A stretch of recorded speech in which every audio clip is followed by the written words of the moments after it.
Bismillahirrahmanirrahim. Alhamdulillahi rabbil alamin. Wa bihi nasta'in ala umurid dunya waddin. Wa ala alihi wa sahbihi ajma'in, amma ba'd. Kuliah kita pada malam ini iaitulah dalam bab fiqh muamalat. Dalam bab al-khiyarat fil bait. Membuat pilihan ataupun khiyar dalam jual beli. Jadi dalam kita berjual beli, Allah Subhanahu Wa Taala dalam syariat perundangannya yang maha adil telah memberi kepada kita 3 pilihan. Dia panggil khiyar ni ada 3 benda. Yang pertama dipanggil khiyar majlis. Maknanya selagi kita duduk dalam majlis ni tak berpisah lagi, pada waktu itu kita boleh buat pilihan. Sama ada nak teruskan jual beli kita ni, pembeli kita ataupun jual beli. Kita jual barang ni, sebelum berpisah tiba-tiba kita mikir, saya pula rasa boleh batal. Yang kedua, khiyar syarat.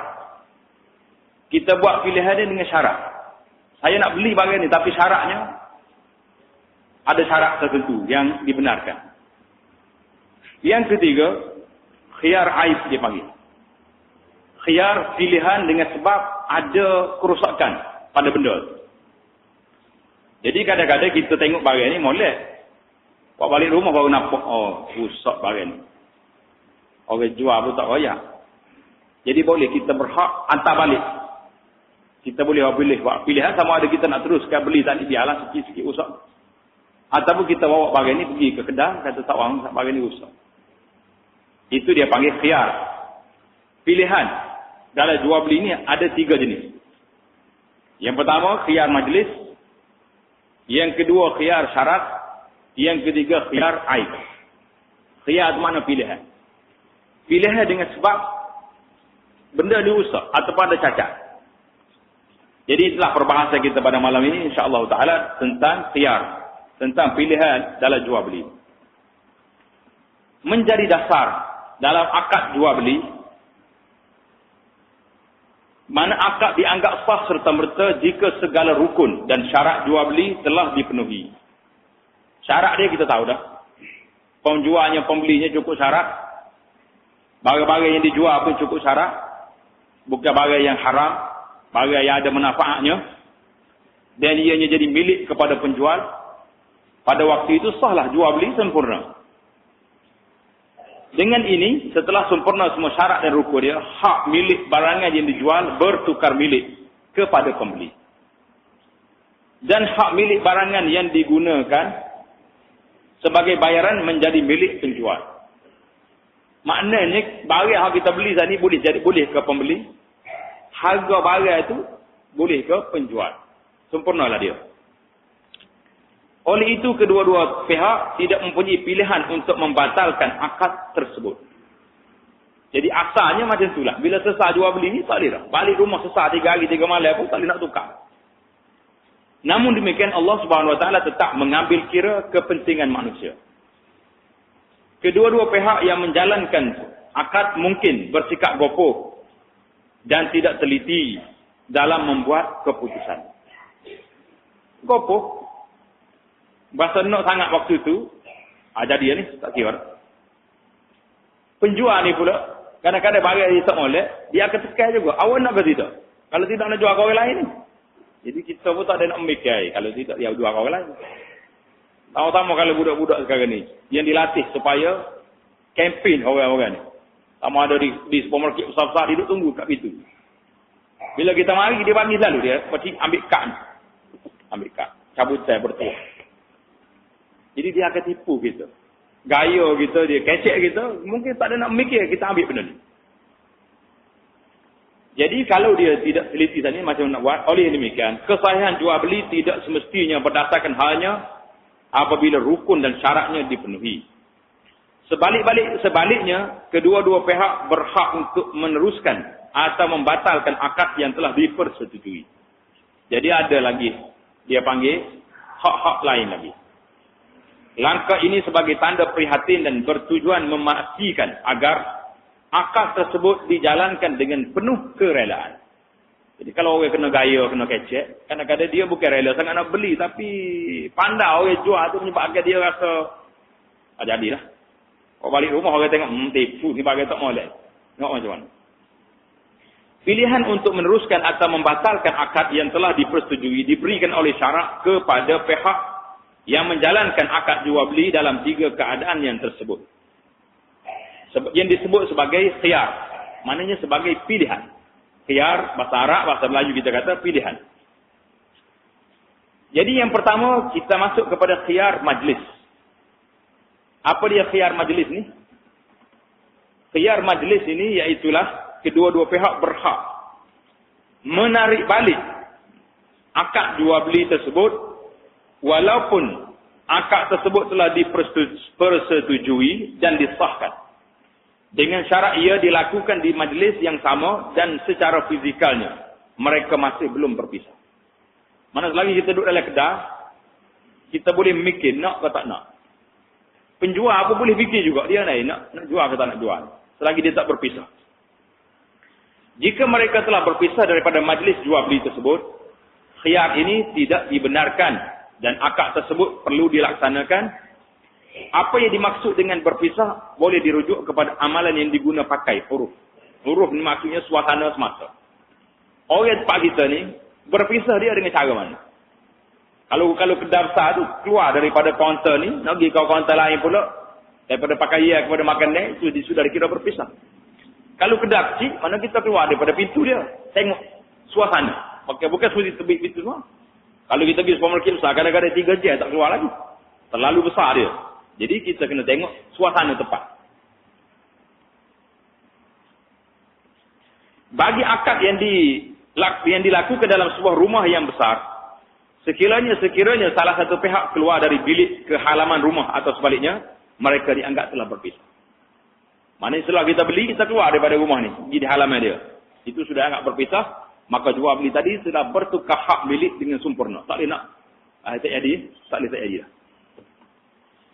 Jika mereka berada dalam rumah yang kecil, perpisahan dianggap berlaku apabila salah satu pihak keluar dari rumah tersebut. Mana kalau kedai kecil ya, orang panggil warung ke gerai, keluar daripada kedai itu baru dikira berpisah. Jika mereka berada di pasar atau kawasan lapang atau di atas kapal atau sebagainya. Duduk bangunan besar. Supermarket lah kita sekarang. Perpisahan dianggap berlaku apabila salah satu pihak berpusing ke belakang dan melangkah beberapa tapak. Maknanya keluar daripada kaunter ni lah kita kata. Pergi kaunter lain. Itu sudah dianggap berpisah. Sekiranya mereka berdua keluar bersama-sama. Kita duduk jalan dua orang ni. Nak beli tengah duduk jalan ni. Pakat nak jual. Tengok telefon kawan ni. Comel telefon. Bagi saya. Hak ni berkata okey ambil. Dengan harga sekian. Tapi dia orang duduk jalan. Jalan. Apa jadi?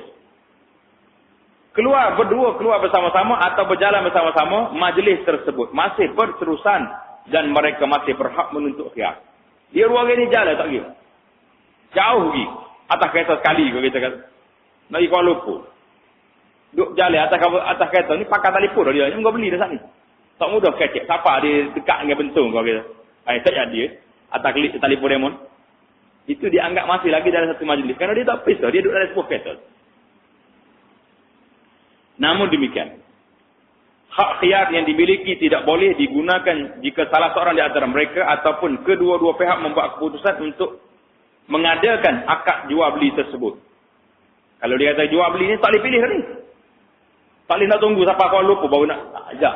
Jadi kalau dia batal, maka dia jadi automatik. Sebab dia pilih sendiri. Tapi kalau dia tak batal, syarak membenarkan kepada kita, beri hak selagi tak berpisah, selagi itulah dia panggil khiyar majlis.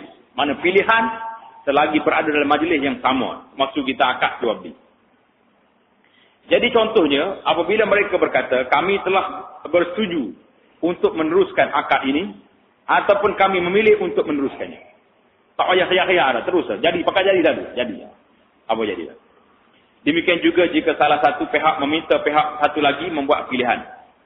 Contohnya, penjual berkata, pilih antara teruskan atau batalkan jual beli. Dia kata, nak tak? Tanya sekali. Tindakan ini menggugurkan hak khiyarnya. Jadi hak khiyar tu ada. Tapi kalau dia gugur sendiri, maka gugurlah dia. Sama juga sekarang ni orang sibuk masalah orang perempuan. Sekarang ni orang perempuan ramai bekerja. Pakak besar. Suami tak ada. Ini jadi masalah timbul. Suami tak ada. Jadi bila dia jumpa dengan orang baik-baik, orang-orang soleh, jumpa dengan ustaz ke siapa tak kira lah. Dia kata macam mana saya ni ustaz? Saya email lah kita kata contoh. Saya ni tak ada suami, gaji besar. Saya tak nak apa-apa, nak suami. Pertama ustaz baik-baik ni nak tupai orang panggil, nak tupai beribadat sekali apa. Bimbingan. Boleh ke tak boleh? Boleh. Itu dia panggil hak dia kerana dia telah menggugurkan hak dia. Nafkah dia tak mahu. Rumah kediaman dia tak mahu, dia dah ada banglo dah. Maka dia sudah ada duit, dia sudah aja, dia nak suami saja. Boleh. Tak ada jadi masalah. Jadi kalau salah ada orang bagi tawar yang lagu ni, boleh pilih. Supaya kita majlis ni, kita tengah nak beli, kata tak ada khiyar, tak ada pilihan ni. Nak jadi ambil dulu. Kalau tidak, tak jadi. Itu dia panggil hak kita. Dia hak manusia ni, kita boleh gugurkan hak kita. Lain hak Allah Ta'ala tak boleh gugur. Macam semaya hak tu, tak ada siapa boleh beri akta kata, diberi kelonggaran kepada awak tak semaya sebab nak pergi jawab. Tak ada. Tidak ada hak manusia menggugurkan hak Allah SWT. Tapi hak kita sendiri, ada haknya untuk kita gugurkan. Macam orang kes pembunuhan. Orang bunuh orang dengan sengaja, kena balas bunuh. Tapi kalau keluarga dia kata, kita tak maulah balas bunuh. Sebab dia, hak dia mati ni pun, tak mudah juga hebatnya. Mudah-mudahan dengan kita maaf ni, Allah Ta'ala ampunkan dosa dia yang lepas. Tak ada masalah. Tidak ada hak campur tangan daripada pihak atas ke, pihak mana ke. Pengguguran, tuduhan, hukum, hudud ni, tidak ada orang yang boleh gugur, kecuali keluarga si mati. Orang yang wali dam, dia panggil. Orang yang memiliki darah. Itu dia panggil hak manusia. Tapi hak Allah Ta'ala tak ada. Baik. Jadi dalam masalah khiyar ni, masalah mana-mana pun, hak dia tu, dia boleh gugurkan. Jika pihak kedua juga membuat pilihan, ini bermakna haknya untuk khiyar majlis juga telah digugurkan, kerana kedua-dua pihak menggugurkan sendiri hak yang telah diberikan oleh syarak kepada mereka. Jadi mana dalilnya? Dalilnya sabda Rasulullah sallallahu alaihi wasallam, Nabi kita jelas kepada kita. Nabi mengatakan apa?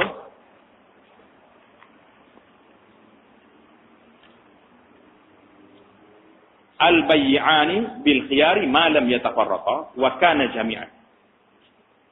Aw yukhayyaru ahaduhuma al-akhar.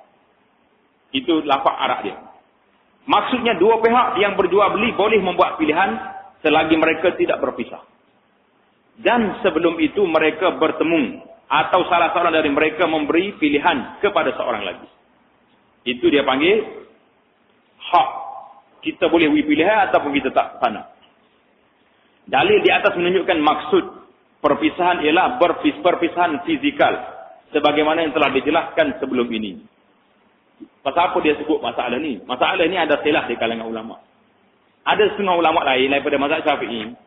Dia kata masuk berpisah di sini, iaitulah berpisah lafaz. Bila seorang kata saya jual lah barang ini, pembeli kata saya terima, dia sudah kira sah datuk akad jual beli, tidak ada khiyar lagi kerana berpisah dalam akad. Tapi dalam mazhab Syafi'i, pegang dengan hadis tadi, hadis ini diriwayat oleh Sayyidina Abdullah ibn Umar, dan Ibn Umar radhiyallahu taala anhuma telah menafsirkan hadis ini melalui perbuatannya. Kerana beliau adalah periwayat hadis ini. Jadi Ibnu Umarnya radhiyallahu taala anhuma, bila dia beli sudah akad, dia keluar daripada kawasan. Dia lari. Dia dilai. Lepas tu dia masuk balik. Maknanya pasal apa? Dia yang meriwayatkan hadis al-bay'ani bil khiyari ma lam yatafarraqa. Dua penjual dan pembeli ini masih mempunyai pilihan selagi dia tidak berpisah. Bila berpisah habislah pilihan. Ibnu Umarnya nak selesai masalah dia nak buat apa? Sudah dia beli, saya belilah benda ni, saya jual, dia ambil barang dia keluar daripada kawasan, kemudian dia masuk balik. Jadi kata ulama hadis, rawi hadis, ulama yang meriwayatkan hadis daripada Nabi, apabila dia laksanakan hadis tersebut, hadis itu kuat. Kerana dia faham maksud apa yang disabda oleh Nabi Muhammad sallallahu alaihi wasallam. Imam Malik rahimahullahu taala meriwayatkan daripada Nafi'. Nafi' ni orang paling rapat dengan Abdullah bin Umar. Dia panggil Maula Ibn Umar. Yang dimerdeka oleh Sayyidina Abdullah bin Umar, Nafi'. Pasal itulah kalau kita ngaji hadis. Di antara dia panggil silsilah, mata rantai ataupun jalur-jalur rawi yang paling sahih sekali, dia panggil silsilah zahabiyah. Mata rantai emas dalam sudut riwayat hadis ini, apabila hadis itu riwayat oleh Imam Malik, daripada Nafi', daripada Ibnu Umar, daripada Rasulullah sallallahu alaihi wasallam. Itu dia panggil peringkat yang tinggi. Malik, Imam Malik. Nafi' maula pada Ibnu Umar, daripada tok ngulu dia Ibnu Umar, daripada Nabi sallallahu alaihi wasallam, dia panggil silsilah zahabiyah. Mana dari kita ngaji hadis kau orang panggil orang yang paling tinggi sekali riwayat. Dia dekat dengan Nabi, Malik, Nafi', maula. 3 orang sapa Rasulullah. Jadi 3-3 ni pula orang apa? Orang kuat, orang yang hebat. Jadi kata di Nafi' kata apa? Jika Ibnu Umar membeli sesuatu yang disukainya, dia akan meninggalkan penjualnya. Bila dia beli, dia lari lalu. Lepas tu kalau nak buat ke, nak cakap ke, nak apa, nak berjabat lain, mari pula, tak apa. Yang penting dia sudah dah. Akad dia tadi, sempurna. Khiyar majlis, sudah tamat. Mana kalau tu yang kata, nyesal atau saya beli, tak jadi dah. Kita dah sempurnakan akad kita tadi. Jadi kita pun kalau tengok, kalau kita beli barang-barang yang kita minat sangat, takut nanti tuai dia menyesal, keluar daripada majlis, masuk balik. Masuk balik dia kata, tak jadi nyesal, dah selesai. Khiyar majlis sudah tamat. Juga diriwayatkan daripada Ibnu Umar katanya. Ibnu Umar cerita lagi apa dia kata? Saya menjual kepada Amir Mukminin Uthman bin Affan radhiyallahu taala anhu sejumlah harta di Al-Wadi. Jadi Ibnu Umar kata dia jual pada Uthman di Al-Wadi dengan sejumlah harta miliknya di Khaybar. Setelah selesai kami berjual beli, saya segera berpaling dan keluar dari rumahnya. Kerana saya bimbang, dia akan minta semula penjualannya. Ibnu Umar bimbang, takut Sayyidina Uthman tak jadi nak jual. Menurut sunnah, 2 orang yang berjual beli boleh membuat pilihan sehinggalah mereka berpisah. Itu dia panggil khiyar majlis. Maknanya selagi kita duduk dalam majlis, selagi kita duduk dalam kedai, tak keluar daripada kedai tu kita masih boleh mikir lagi. Boleh lagi mikir. Telefon kau orang rumah hai, nak pada bagian ini. Tu yang kedai bagi dah. Jadi tak payah lagi. Lagi duduk dalam kedai, masih lagi belum dikira khiyar majlis tu masih ada. Itu yang pertama. Yang kedua kita pergi kepada khiyar syarat. Khiyar syarat. Apa dia pula khiyar syarat? Apa dia pula? Khiyar syarat berlaku apabila salah satu pihak atau kedua-dua pihak menetapkan syarat, dia mempunyai hak khiyar. Mempunyai hak untuk pilih. Iaitu hak untuk membatalkan akad dalam tempoh tertentu. Dia kata saya nak beli barang ni, tapi bagi masa saya 2 hari, nak tengok dulu. Boleh. Dengan syarat. Itu boleh. Syarat ini boleh dinyatakan ketika membuat perjanjian akad. Ataupun selepas daripada itu. Tetapi mestilah sebelum mereka berpisah dari majlis. Masa kita jual beli, duduk dalam majlis, kita boleh buat syarat. Saya nak beli barang ni, tapi syarat ni macam ni. Ada syarat-syarat yang kita akan tengok nanti. Khiyar ini dinamakan khiyar syarat. Pilihan bersyarat kerana pihak yang terlibat meletakkan syarat tertentu. Apa dia syarat dia? Ada beberapa syarat. Yang pertama syarat dia mestilah terhad kepada tempoh tertentu. Mesti ada tempoh. Tak boleh kata saya nak beli barang ni, tapi saya nak tengok dulu. Tak bagi tahu berapa hari, berapa masa, berapa jam, tak boleh. Mesti bagi tempoh. Berapa masa saya nak ambil. 2 hari, 3 hari, itu dia panggil tempoh yang mesti jelas. Kalau tidak, orang tanya, wah nak tak atas lagi? Bagi saya. Nak teh lagi. Seminggu teh lagi, boleh lagi. Jawab dia, akhirnya berkelahi lah. Mana Islam ni, segala punca yang boleh bawa kepada perkelahi, boleh bawa kepada balah, dia tutup pintu. Kamu nak bersyarat boleh, tapi mesti ada tempoh. Jika mereka berkata, saya berhak menuntut khiyar, tanpa dihakkan pada tempoh tertentu, khiyar itu tidak sah. Saya nak buat pilihan, tapi berapa lama? Tengoklah, selesai nak kaji dulu. Tak. Berapa lama?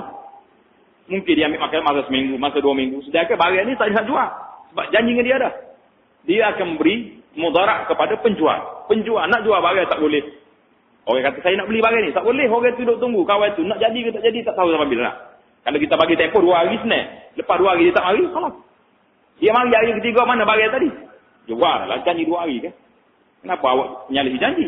Jadi kita boleh marah kepada dia balik. Karena kenapa mari lewat? Sedangkan kita dah janji 2 hari. Jadi zalik penjual. Begitu juga jika mereka menghadkan khiyar tersebut ke suatu tempoh yang tidak diketahui. Tak tahu pas bila. Contohnya hanya beberapa hari. Ataupun sehingga datang si fulan. Saya nak beli barang ni, nanti tunggu anak hodok Kuala Lumpur balik. Bila? Tak tahu bila dia klik.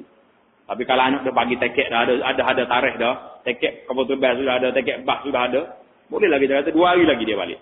Tak apa, ni tunggu anak balik. Bila? Tak tahu. Atau sebagainya. Pendapat yang sahih menyatakan dalam keadaan hal ini jual beli tersebut terbatal kerana wujud unsur gharar. Gharar, unsur ada risiko yang kita tak tahu.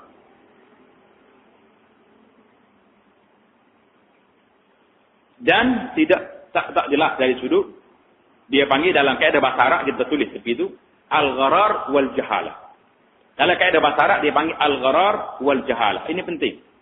Setiap jual beli, setiap apa saja kerja, kalau ada masuk 2 unsur ni, gharar, ada unsur risiko jual beli dan jahalah, tak tahu apa kesudahannya, maka akad ini tidak sah. Mana-mana jual beli. Kecuali adalah beberapa jual beli yang dilonggarkan nanti bila kita masuk dalam bab. Yang kedua, tempoh yang ditetapkan tidak boleh melebihi 3 hari. Jika barangan tersebut tidak mudah rosak dalam tempoh tersebut. Mana syaratnya, naklah tak lebih daripada 3 hari. Kalau barang ni barang yang tak tahan lama. Maksudnya kalau barang tahan lama tu atas dia. Biasanya masa untuk berfikir. Tidak perlu melebihi tempoh tersebut. 3 hari ni padat dah nak mikir. Nak mikir apa lebih pada 3 hari. Bukan fikir. Itu dia panggil was-was pula dah. Dekat 3 hari tu molek. Hari pertama mikir. Hari yang kedua fikir. Hari yang ketiga buat apa besar. Kalau lepas pada 3 hari tak boleh mikir lagi. Berfikir ke was-was dia panggil lagi. Was-was lagi. Mengganggu orang lain. Oleh itu jual beli tersebut dianggap terbatal jika melebihi tempoh tersebut walaupun sesaat. Begitu juga jual beli akan terbatal jika barangan tersebut akan rusak dalam tempoh yang ditetapkan walaupun tempoh tersebut tidak sampai 3 hari. Mana beli makan ni nak mikir tak boleh. Itu syarat yang kedua. Pilihan yang dalam kriya syarat lagi yang ketiga, tempoh mestilah berturutan dan bersambung dengan kontrak. Mesti sambung. Tak hari ni, esok, lusa. Gitu. Tak boleh nak mula minggu depan, tak jadi. Jika disyaratkan kriya tersebut bermula selepas mereka berpisah atau ditetapkan pada hari-hari tertentu yang tidak berturutan atau tempoh kriya tidak bermula sebaik saja akad diadakan, jual beli tersebut tidak sah dan kontrak tersebut terbatal. Sebabnya mereka meletakkan syarat yang tidak sesuai dan tidak diterima oleh syarat. Habislah kita dalam masalah khiyar syarat ni ada 3 syarat. Syarat yang pertama mesti tempoh jelas. 2 hari, 10 jam, kapal. Syarat yang kedua tak lebih daripada 3 hari. Kerana 3 hari ni bagi syarat sudah cukup masa untuk berfikir. Syarat yang ketiga, mestilah masa itu start daripada akad tadi, sehinggalah kepada masa yang dibenarkan, iaitu selama 3 hari. Mana dalil dia? Dalil dia ada. Dalil pendapat ini ialah hadis Hibban Ibn Munqidh. Nama dia Hibban Ibn Munqidh. Hibban Ibn Munqidh ni, dia ni seorang yang suka jual beli. Tapi dia ni okey juga, orang upaya. Orang tak apa jadi, tapi minat dia ni nak nego. Bila dia nego, kena tipu dah orang sama. Beli barang. Tak betul jual barang punya tipu orang. Akhirnya keluarga dia main ngadu pada Rasulullah sallallahu alaihi wasallam. Rasulullah kata nak macam mana? Nabi kata sekatlah dia ni tak pergi jual. Tak boleh. Duduk rumah dia kata pula. Baik kita lepas dia pergi pasar. Dia pergi jual apa-apa di pasar Minggu ke pasar Borong ke. Dia nak jual. Dia nak beli tapi dia kuat sikit. Habat. Jadi apa jadi? Hadis apa ni? Hibban Ibn Munqidh radhiyallahu ta'ala anhu. Suatu ketika dia mengadu pada Rasulullah sallallahu alaihi wasallam bahawa dia telah ditipu ketika jual beli. Jual ke beli ke kena tipu macam dia. Tapi dia minat nak jual juga. Ada juga lagi tu. Lantas Nabi sallallahu alaihi wasallam bersabda kepadanya, "Jika engkau berjual beli, katakanlah tidak boleh ada penipuan." Jadi bila dia jual, "Idza bay'ata faqul la khilabah." Bila dia jual ke dia beli, janji lalu. Jangan ada nipu dalam ni. Jadi bila dia balik ke rumah dia, keluarga dia tengok berapa harga? Harga sekian. Okey dah, harga ni berpatutan. Kalau harga ni orang tipu, pergi cari balik mana penjual. Atas balik barang ni. Itu hak khiyar syarat. Maknanya syarat ni, syarat jangan ada tipu. Harga berpatutan, harga pasaran semasa. Jadi kuat hadis Hibban ni. Maknanya membantu kita sekarang ni bila orang ni kadang-kadang tak pandai, tidak ada pengalaman nak beli benda-benda, dia tipu orang. Jadi boleh dia buat. Dalam riwayat lain, saya berhak membuat khiyar dalam tempoh 3 hari. Jadi Nabi kita SAW beri kepada Hibban tempoh berapa hari? 3 hari. Menurut ulama, hadis ini jelas membenarkan Hibban membuat khiyar. Sama ada sebagai penjual maupun sebagai pembeli. Tidak ada sebarang dalil yang menunjukkan kebenaran ini hanya diberikan kepada beliau saja, walaupun hak ini dinyatakan kerana kes yang membabitkan beliau. Ada setengah ulama kata tak. Kes ini khusus untuk Hibban saja sebab dia orang kurang upaya. Tapi kebanyakan ulama hadis kata tidak. Betul lah. Kes ini berlaku pada Hibban. Tetapi hukumnya umum kepada orang-orang Islam. Kita berpindah kepada tajuk mensyaratkan khiyar untuk orang lain. Boleh ke tidak? Kita beli barang tapi kita kata syaratnya biar orang yang ketiga tengok. Meluluskan pembelian kita. Contohnya kita ni nak beli kereta. Kita tak pandai tengok enjin, pandai pula ya. Nah, buaya nak koci, bismillah naik. Sedap. Tapi dari segi enjinnya molek, tengok asapnya betul ke tak betul, itu kena bawa ke pomel. Jadi boleh kita buat syarat, saya akan beli kereta ni sekiranya mekanik yang selalu saya bagi kereta ni kata kereta ni baik. Itu dia panggil syarat. Orang luar yang menentukan boleh. Boleh juga sini. Selain dibenarkan pihak yang membuat akad menetapkan syarat boleh khiyar untuk dirinya, dia juga boleh menetapkan syarat boleh khiyar untuk orang lain, iaitu pihak yang tidak terlibat dalam akad. Pomel kita, mekanik kita tak terlibat dengan jual beli kita ni. Tapi kita boleh mengguna kepakaran dia. Macam contohnya kita nak beli apa saja, kereta lah yang paling jelas kali lah. Kita mana tahu. Ataupun nak beli hayawan. Orang kata ni kuda ni kuat lagi. Kita tak reti naik kuda. Biasa tengok orang lain. Jadi kita kena bawa hayawan ni. Pergi tanya orang yang pakar dalam bidang tersebut. Kalau dia kata baik, jadi beli. Itu dia panggil syarat kepada orang yang bukan pembeli. Bukan orang yang buat akad. Dia yang buat syarat. Dan maka syarat ini sah.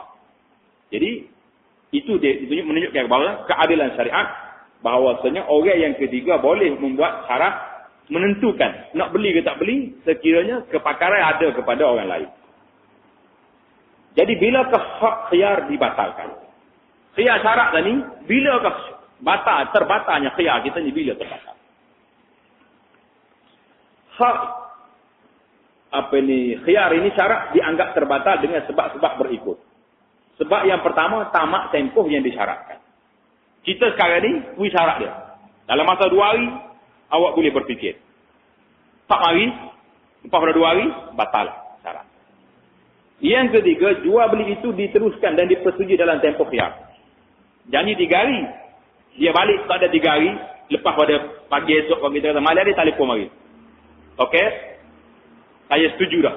Mari tadi. Janji tadi berapa hari? 3 hari. Maka dengan persetujuan yang dia buat, perjanjian kita buat dengan dia 3 hari tadi, otomatik sudah habis. Tamat tempoh janji, maka barang tersebut sudah berpindah hak milik. Yang ketiga, apabila pemegang hak khiyar melakukan sesuatu yang pada kebiasaannya hanya dilakukan oleh seorang pemilik. Mana dia ni ambil kereta nak serah baru ni. Bawa kereta nak pergi mekanik nak berapa, tiba-tiba kita tengok dia buat private sapu dah kereta kita. Itu menunjukkan bahawasanya dia telah menggunakan kereta ni sebagai macam hak milik dia. Maka pada waktu itu habislah khiyar. Ada pula waktu nak test kereta ni dia bawa orang dah private sapu, ambil duit dah gitu. Jadi khiyar pada masa itu telah gugur hak dia. Jadi dia mari nak hantar balik lepas pada 3 hari, kata berapa banyak dah awak pun kau ya. Jadi tak boleh. Khiyar kita telah batal kerana dia telah menggunakan kereta tersebut. Baiklah. Kita berpindah kepada hukum barangan dalam tempoh khiyar. Sekarang ni kita beli barang ni. Kita diberi pilihan dalam masa 3 hari untuk berfikir. 3 hari ni, barang ni hak milik siapa? Hak milik penjual atau hak milik pembeli? Ini kena bincang. Jika kedua-dua pihak memegang hak khiyar, hak milik barang tersebut dibekukan sehingga ada keputusan sama ada akad tersebut diteruskan atau dibatalkan.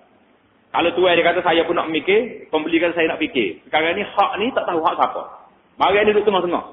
Bila dia keputusan jual, maka dia jadi hak milik pembeli. Keputusan tak jadi jual, jadi hak milik penjual. Balik barang itu kepada tuan dia. Sekiranya akad tersebut dibatalkan, hak milik barang tersebut kekal sebagai hak milik penjual. Jika dia teruskan, maka jadi hak milik pembeli. Tengok yang seterusnya. Jika pemegang hak khiyar hanya dimiliki oleh satu pihak saja.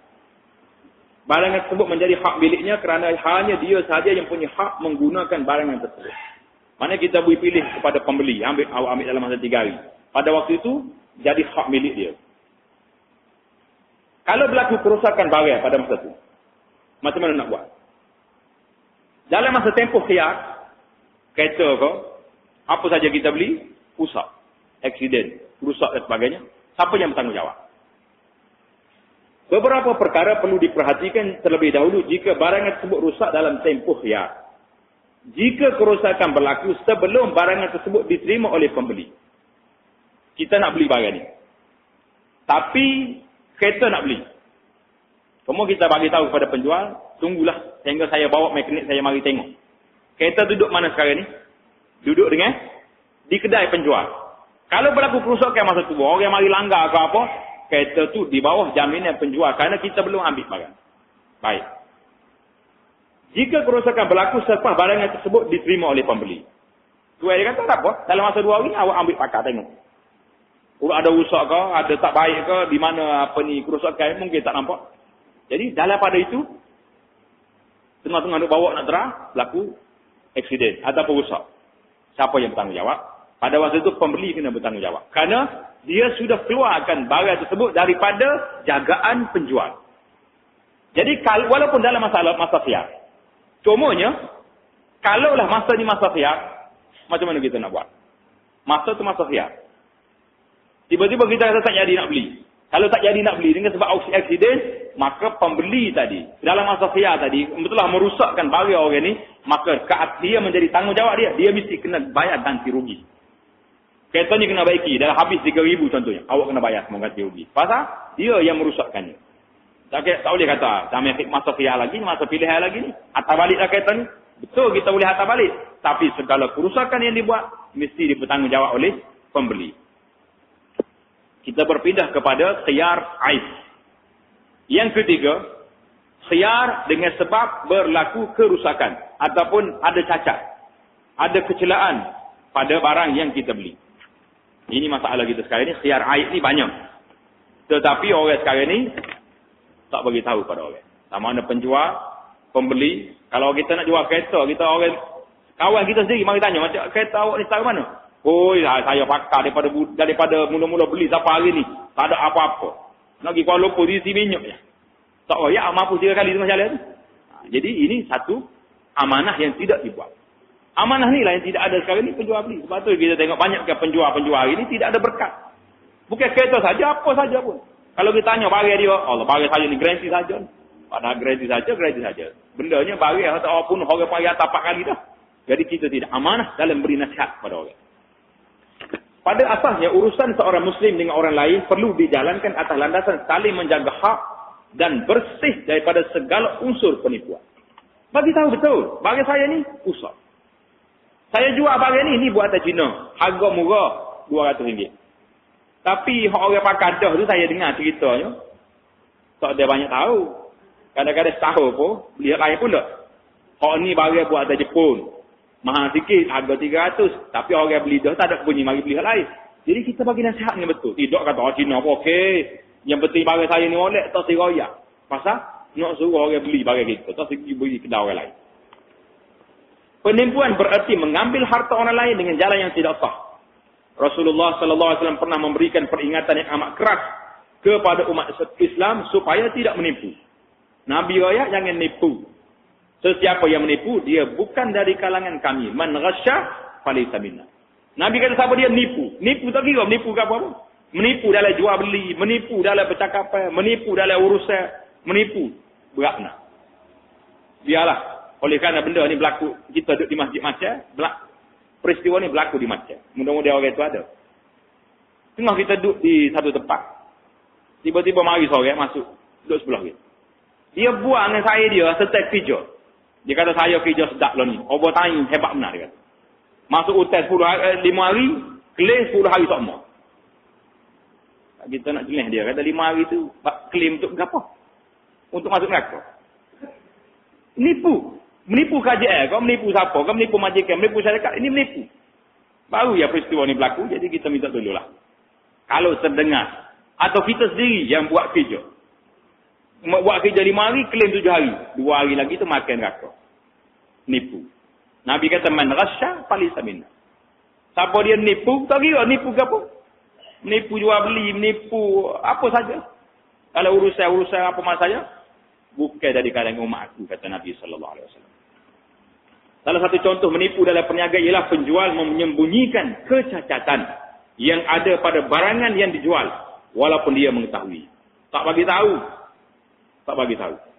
Punca mengapa Rasulullah SAW mengucapkan hadis di atas tadi. Siapa dia menipu, bukan umat aku.